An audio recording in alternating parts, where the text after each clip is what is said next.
সুপ্রিয় দর্শক, আসসালামু আলাইকুম। আপনাদের সবাইকে স্বাগত জানাচ্ছি এখনকার আলোচনায়। আপনাদের সঙ্গে আছি আমি সিরাজুল ইসলাম। দর্শক, আজকে বাংলাদেশ চীন সম্পর্ক নিয়ে আলোচনা করব।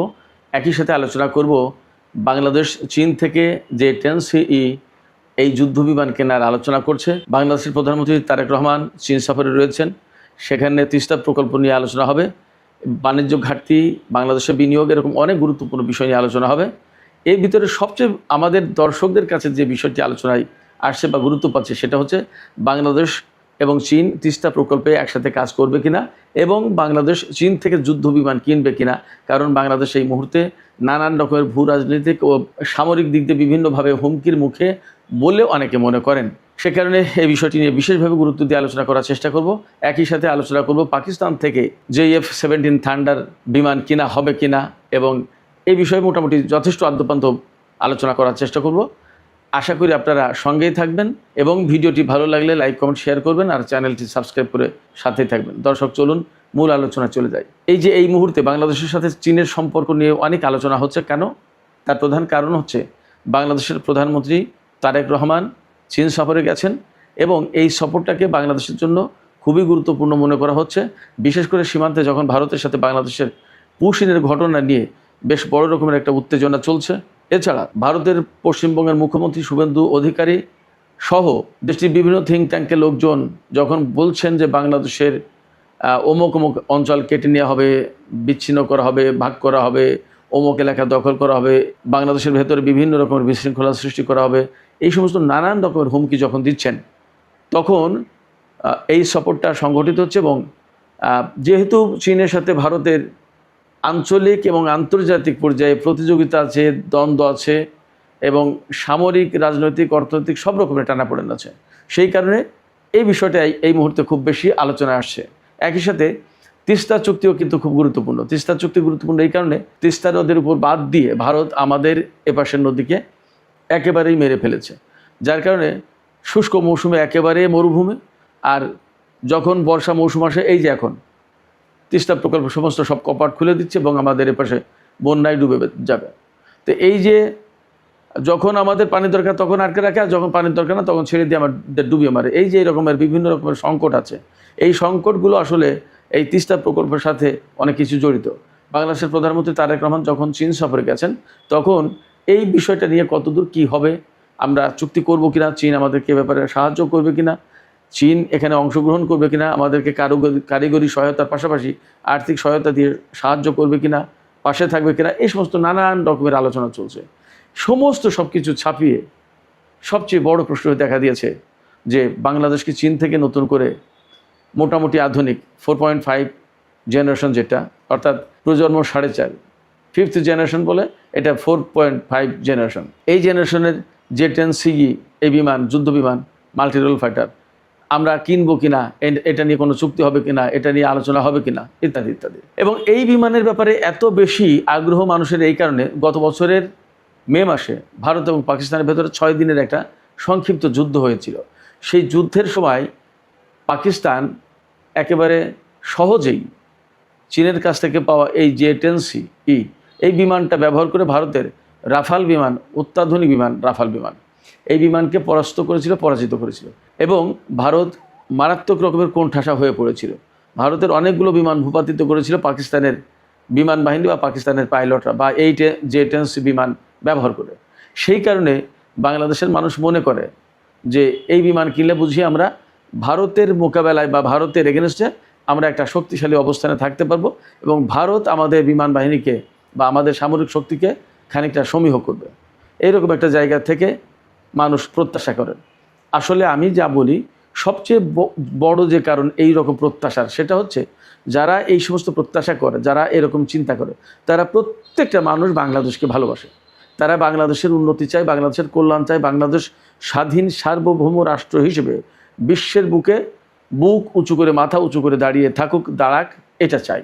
যার কারণে তারা চায় ভারত কেন, যে কোনো দেশের মোকাবেলায় বা যে কোনো দেশের সামরিক সক্ষমতার সামনে যেন আমরা একেবারে দুর্বল, খুব নরম অবস্থানে বা খুব খারাপ অবস্থায় না থাকি, এই প্রত্যাশাগুলোই মানুষের।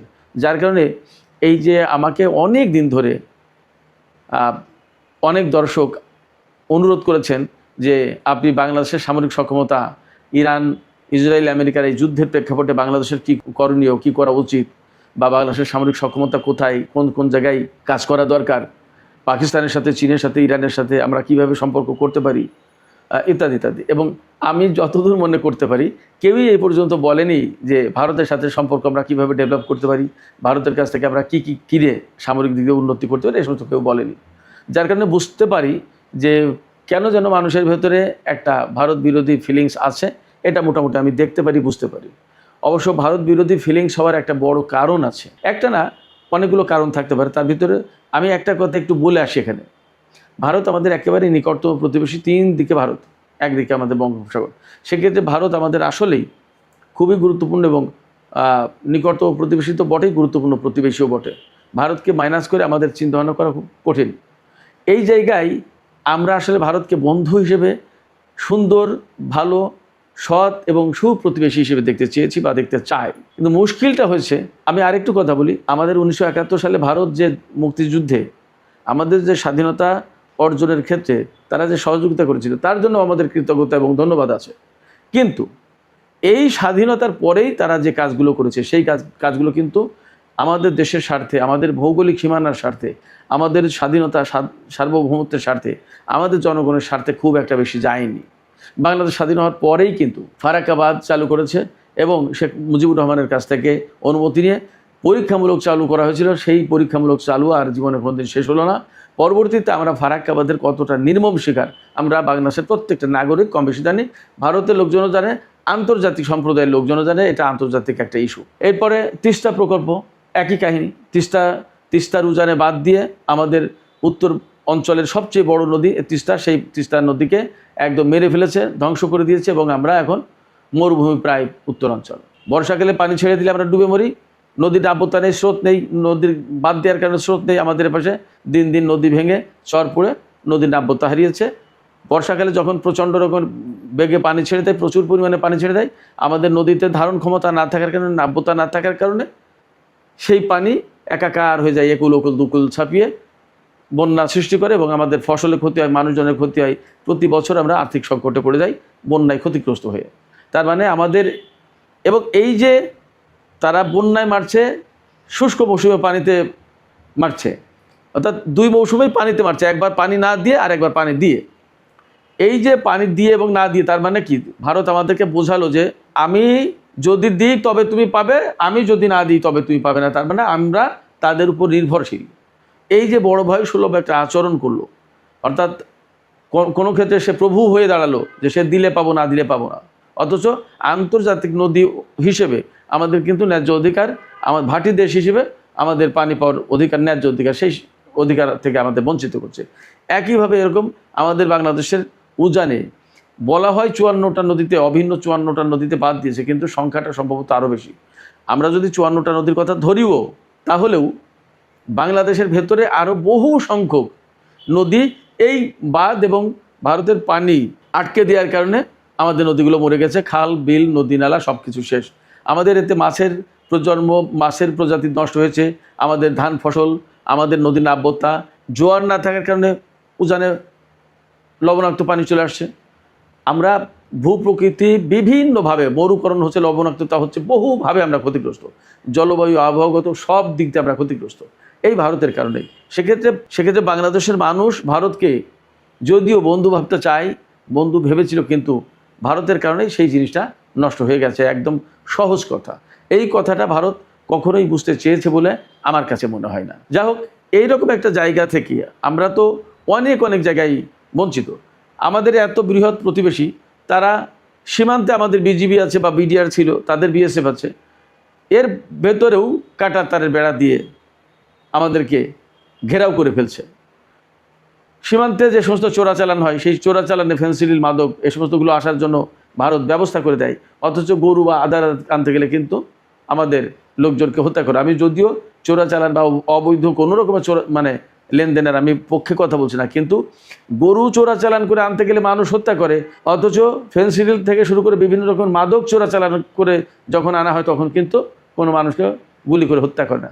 এই যে প্রবলেমটা, এই প্রবলেমটা আমাদের বাংলাদেশের বেশিরভাগ মানুষ জানে যার কারণে বাংলাদেশের বেশিরভাগ মানুষের কাছে মনে ভারত বিরোধী একটা ফিলিংস তৈরি হয়েছে এবং এটা এখন জাতীয় পর্যায়ে প্রথিত হয়েছে। এই জায়গা থেকে পাকিস্তানের সাথে সম্পর্ক চাই, চীনের সাথে সম্পর্ক চাই। কেন? শত্রুর শত্রু আমাদের বন্ধু, এরকম একটা থিওরি দাঁড় করায়। ভারতের শত্রু চীন, ভারতের শত্রু পাকিস্তান, অতএব তাদের শত্রু আমাদের বন্ধু হবে, এই একটা ধারণা মোটামুটিভাবে গ্রহণ করে ফেলেছে। যাই হোক, আমি মূল আলোচনা আসি এবার সেই যুদ্ধ বিমান নিয়ে।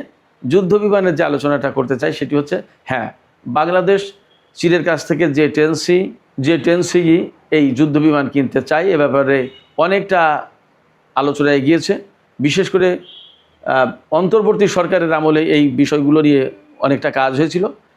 বর্তমান যে সরকার, বিএনপির নেতৃত্বাধীন সরকার বা বিএনপির সরকার, এই সময়েও এই আলোচনা এগিয়ে যাচ্ছে। এই আলোচনা বাতিল করা হয়নি, বরং চুক্তিটা কীভাবে টেকনিক্যালি সুন্দরভাবে করা যায় সেইটা নিয়েই আলোচনা হচ্ছে। বর্তমানে যে সফর চলছে প্রধানমন্ত্রীর, এই সফরে এটা খুবই গুরুত্বপূর্ণ এজেন্ডা এবং এই বিষয়ে আলাপ আলোচনা তো হবেই। চুক্তি যদি নাও হয় তাহলে চুক্তির খুব কাছাকাছি চলে যাবে, এরকম একটা ব্যাপার। সেক্ষেত্রে বাংলাদেশ 20টা থেকে 24টা জেট-এনসি বিমান কেনার চিন্তা করছে, এরকম তথ্য। এই বিমান যদি আমরা কিনতে পারি তাহলে নিশ্চয়ই আমাদের বাংলাদেশের, এই পর্যন্ত বাংলাদেশের হাতে যে সমস্ত যুদ্ধ বিমান আছে তার ভিতরে সবচেয়ে সক্ষম ক্ষমতা সম্পন্ন বিমান হবে এই জেট-এনসি বিমান। এটা 4.5 জেনারেশনের, অর্থাৎ চতুর্থ প্রজন্মের যে বিমান তার চেয়ে উপরে, পঞ্চম প্রজন্মের চেয়ে নিচেই। এটা অনেক ভালো বিমান। এই বিমানগুলো প্রতিটি বিমানের দাম পড়বে প্রায় 730 কোটি টাকা করে, শুধু একটি বিমানের দাম। পূর্ণাঙ্গ প্যাকেজ যদি নেওয়া হয় তার ভিতরে প্রশিক্ষণ থাকে, পাইলটদের প্রশিক্ষণ, স্পেয়ার পার্টসের দাম থাকে, এরপরে আরও বিভিন্ন রকমের প্রশিক্ষণ, নানা রকমের সার্ভিস, আদার ইস্যু থাকে এখানে। সেগুলো সব কিছু মিলে যদি 20টি জেট-এনসি এই বিমান কেনা হয় তাহলে তার দাম পড়বে প্রায় 15,000 কোটি টাকা। তো এই বিমান কেনা মানেই বাংলাদেশের বিমান বাহিনী একেবারে দারুণভাবে শক্তিশালী হয়ে উঠবে এবং আধুনিক হয়ে যাবে। এর পাশাপাশি যদি পাকিস্তান থেকে আপনার JF-17 থান্ডার এই বিমান কেনে তাহলে আরও আধুনিকায়নে আরও খানিকটা এগিয়ে গেল। কারণ জেট-এনসি কিন্তু উন্নত বিমান, JF-17 যেটা পাকিস্তানের কাছ থেকে কেনা হবে তার চেয়ে কিন্তু জেট-এনসি বিমানটা আরও বেশি শক্তিশালী এবং উন্নত। দামও বেশি, দামও প্রায় ডাবল। পাকিস্তানের একটা বিমান প্রায় 365 কোটি টাকা মতো পড়বে, আর সেখানে জেট-এনসি পড়বে 730 কোটি টাকা, প্রায় ডাবল। তো সেক্ষেত্রে শক্তির তুলনায় JF-17 থান্ডারের চেয়ে জেট-এনসি যে ডাবল তা কিন্তু বলা যাবে না, কিন্তু মানে অবশ্যই জেট-এনসি উন্নত। এই দুই বিমান থাকলে যা দাঁড়াচ্ছে যে JF-17 এটাও কিন্তু চীনা প্রযুক্তির, পাকিস্তানে অ্যাসেম্বল করা, পাকিস্তানে তৈরি, চীন এবং পাকিস্তান মিলে করেছে এটা।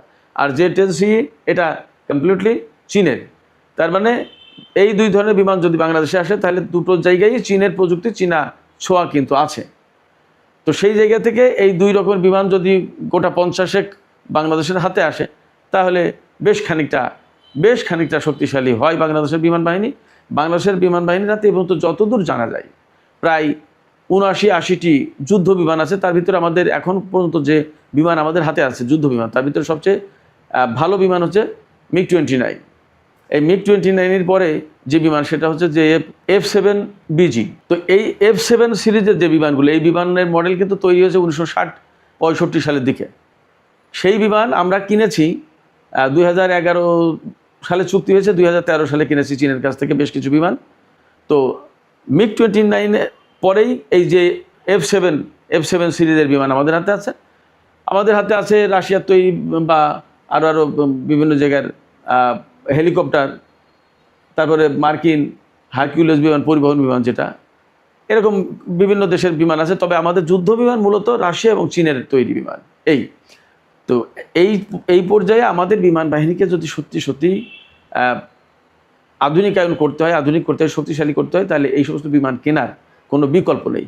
সেক্ষেত্রে বাংলাদেশ সরকার যখন উদ্যোগ নিয়েছে এবং এ ব্যাপারে দুই দেশের সাথেই আলোচনা চলছে, তাতে নিশ্চয়ই আমরা একটা ভালো অবস্থায় যাব এবং এই চুক্তি হবে এমনটা আমরা আশা করতেই পারি।